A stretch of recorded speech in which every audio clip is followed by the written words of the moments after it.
पढ़ेंगे class 10th physics chapter number 3 मानव नेत्र एवं रंग बिरंगा संसार ऑब्जेक्टिव क्वेश्चन है। तो हमारा पहला प्रश्न कह रहा है मानव नेत्र में वस्तु का प्रतिबिंब किस भाग पर बनता है। तो वस्तु का प्रतिबिंब किस भाग पर बनता है, रेटिना पर। सामान्य मानव नेत्र का निकट बिंदु कितनी दूरी पर होता है। ऑप्शन नंबर सी 25 सेंटीमीटर की दूरी पर होता है। प्रश्न तीन कह रहा है सामान्य मानव नेत्र का दूर बिंदु होता है। तो ऑप्शन नंबर डी हो जाएगा अनंत। फिर कह रहा है आँख में प्रवेश करने वाले प्रकाश की मात्रा को कौन नियंत्रित करता है। तो ऑप्शन नंबर बी होगा आइरिस। फिर इसके बाद बोल रहा है हमारा पांचवा प्रश्न बोल रहा है हमारा पुतली का आकार कौन नियंत्रित करता है। तो पुतली का आकार कौन नियंत्रित करता है, तो आइरिस। छठा बोल रहा है मानव नेत्र किस प्रकार के लेंस की तरह कार्य करता है। तो अब उत्तल लेंस की तरह कार्य करता है, ऑप्शन नंबर बी। प्रश्न 7 है, कह रहा है कि आँख के लेंस की फोकस दूरी में परिवर्तन किसके कारण होता है। ऑप्शन नंबर सी पछावी पेशियाँ के कारण होता है। फिर आठवां प्रश्न कह रहा है कि आठवां प्रश्न हमारा कह रहा है नेत्र की समंजन क्षमता का अर्थ है। ऑप्शन नंबर बी लेंस की फोकस दूरी बदलना, ऑप्शन नंबर बी हो जाएगा। फिर नौवां प्रश्न कर रहा है निकट दृष्टि दोष को अंग्रेजी में क्या कहते हैं।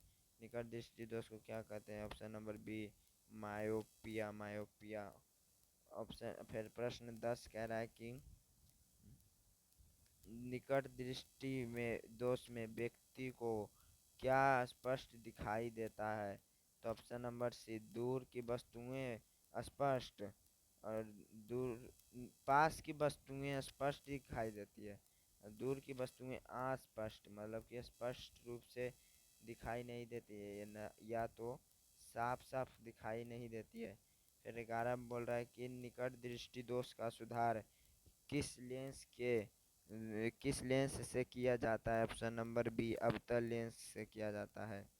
फिर कह रहा है 12 नंबर कह रहा है कि दूर दृष्टि दोष को अंग्रेजी में क्या कहते हैं। तो ऑप्शन नंबर बी हाइपरमेट्रोपिया। फिर 13 कह रहा है दूर दृष्टि दोष में व्यक्ति को क्या स्पष्ट दिखाई नहीं देता है। तो ऑप्शन नंबर बी दूर की वस्तुएं स्पष्ट दिखाई देता है मतलब सॉरी। 15 में कह रहा है 14 में कह रहा है कि दूर दृष्टि दोष के सुधार में कौन सा लेंस का उपयोग किया जाता है। तो बी नंबर हो जाएगा उत्तल लेंस होगा, उत्तल लेंस। फिर और 15 नंबर कह रहा है हमारा कि वृद्धावस्था में निकट की वस्तुएं स्पष्ट ना दिखाई देने का दोष क्या कहलाता है। तो ऑप्शन नंबर सी हो जाएगा जरा दृष्टि दोष। फिर कह रहा है 16 में जरा दृष्टि दोष को अंग्रेजी में क्या कहते हैं। तो ऑप्शन नंबर सी होगा प्रेस बायोपिया। फिर 17 में कह रहा है जरा दृष्टि दोष को सुधारने के लिए प्राय किसका प्रयोग किया जाता है, द्विफोक्सी लेंस का। मोतियाबिंद किस अंग से संबंधित है, आँख से संबंधित है। कान से तो नहीं होगा, ना ही नाक से होगा और ना ही त्वचा से होगा, आँख से संबंधित है। फिर हमारा प्रश्न कह रहा है 19 नंबर कह रहा है क्या कि आँख में प्रकाश का अधिकांश अपवर्तन कहाँ होता है। ऑप्शन नंबर बी कॉर्निया के बाहरी पृष्ठ पर। 20वां कह रहा है कि रेटिना पर बनने वाला प्रतिबिंब कैसा होता है। तो ऑप्शन नंबर बी होगा वास्तविक और उल्टा। फिर बोल रहा है कि इस नंबर बोल रहा है कि श्वेत प्रकाश में कितने रंग होते हैं। ऑप्शन नंबर सी 7 रंग होते हैं। एक बार हम आपको प्रश्न दिखा देते, देख लीजिए। श्वेत प्रकाश में कितने रंग होते हैं, 7 रंग, ऑप्शन सी। फिर 22वां प्रश्न हमारा कह रहा है 22वां प्रश्न हमारा कह रहा है कि श्वेत प्रकाश के 7 रंगों में विभक्त करने वाली घटना क्या कहलाती है? तो वर्ण विक्षेपण, वर्ण विक्षेपण। Option number C. श्वेत प्रकाश के वर्ण विक्षेपण के लिए किसका प्रयोग किया जाता है? ऑप्शन नंबर बी, प्रिज्म का उपयोग किया जाता है। और 24 में कह रहा है कि सबसे दृश्य प्रकाश सबसे अधिक तरंग दैर्घ्य किस रंग का? ऑप्शन नंबर डी, लाल रंग का। 25 में कह रहा है दृश्य प्रकाश में सबसे कम तरंग दैर्घ्य किस रंग का होता है? तो 25 का हो जाएगा ऑप्शन नंबर सी, बैगनी रंग का, बैगनी रंग का। 26 कह रहा है प्रिज्म में सबसे अधिक विचलन किस रंग का होता है? प्रिज्म में सबसे अधिक विचलन किस रंग का होता है? ऑप्शन नंबर डी, बैगनी रंग का। ये देखिए, ये हम समझा दें आपको। ये मान लीजिए कि ये प्रिज्म है, ठीक है। इससे सूर्य का प्रकाश ऐसे होते हुए जाएगा, फिर ये ऊपर, सबसे ऊपर में होता है लाल रंग होता है, सबसे ऊपर में लाल रंग होता है। अब फिर ये जैसे जैसे नीचे जाएगा, इधर रहता है हमारा, मान लीजिए विचलन, सबसे अधिक विचलन है इधर, ये बैगनी रंग हो गया, ये हमारा बैगनी हो गया। तो इसलिए हमारा विचलन सबसे अधिक होता है, क्योंकि ये बैगनी के नीचे है। फिर हमारा प्रश्न कह रहा है, 27 नंबर कह रहा है कि प्रिज्म में सबसे कम विचलन किस रंग का होता है? तो ऑप्शन नंबर ए, लाल रंग का होता है। 28 कह रहा है इंद्रधनुष को सबसे ऊपर सामान्यता किस रंग का दिखाई देता है? इंद्रधनुष सामान्यता किस रंग का दिखाई देता है? तो हमारा ऑप्शन नंबर हो जाएगा सी, हो जाएगा हमारा ऑप्शन नंबर सी। कहाँ पर है? ऑप्शन सी, लाल रंग का, लाल रंग का। फिर 29 प्रश्न करा, इंद्रधनुष का बनने में निम्न में से कौन सी घटनाएं शामिल है? ऑप्शन नंबर सी हो जाएगा, अपवर्तन, आंतरिक परावर्तन और वर्ण विक्षेपण। फिर करा है 30 नंबर प्रश्न करा है कि तारों का टिमटिमाना किस घटना के कारण होता है? तो ऑप्शन नंबर बी, वायुमंडलीय अपवर्तन के कारण होता है। 31 का राय, ग्रह सामान्यतः तारों की अपेक्षा तारों की तरह टिमटिमाते क्यों नहीं है? तो ऑप्शन नंबर सी हो जाएगा, वे विसरित प्रकाश से स्रोत जैसी दिखाई देते हैं। आगे प्रश्न हमारा 32 कह रहा है कि सूर्योदय से पहले सूर्य दिखाई देने का क्या कारण है? तो वायुमंडलीय अपवर्तन कारण है। फिर कह रहा है सूर्यास्त के बाद भी सूर्य कुछ समय तक दिखाई देने का कारण है। ऑप्शन नंबर बी, वायुमंडलीय अपवर्तन होगा। 34 नंबर कह रहा है आकाश के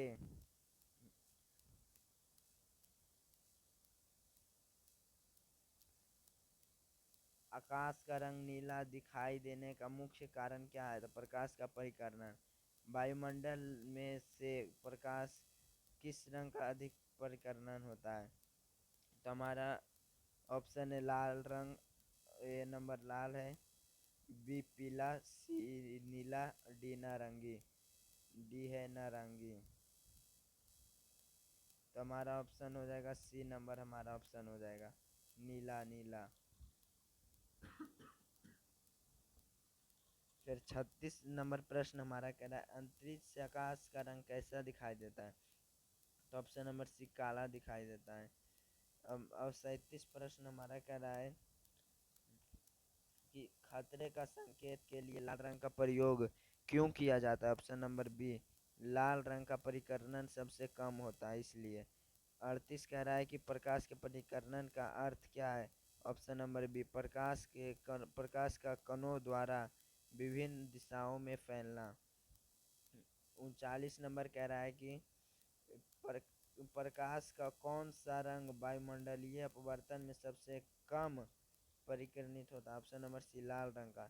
40 कह रहा है कैमरे में फिल्म किसके समान कार्य करता है? तो ऑप्शन नंबर बी, रेटिना के समान कार्य करता है। 41 कह रहा है कि कैमरे का लेंस किसके समान कार्य करता है? ऑप्शन नंबर ए, मानव नेत्र के लेंस की तरह। और 42 में कह रहा है, 42 का ऑप्शन नहीं है। 43 नंबर कह रहा है कि रंगों को पहचानने में मुख्य भूमिका किसकी होती है? ऑप्शन नंबर सी, तंत्रिका कोशिकाओं की। 44 का राय कम प्रकाश में देखने के लिए कौन सी कोशिकाएं अधिक सक्रिय होती है? तो ऑप्शन नंबर बी क्षण कोशिकाएं होती है। 45 नंबर कह रहा है वर्णधत्ता किससे संबंधित है? वर्णधत्ता है जो किससे संबंधित है? ऑप्शन नंबर ए रंग पहचानने की क्षमता में कमी। 46 का राय निकट दृष्टि दोष में परिवर्तन कहाँ होता है? तो ऑप्शन नंबर बी रेटिना के आगे होता है। 47 का राय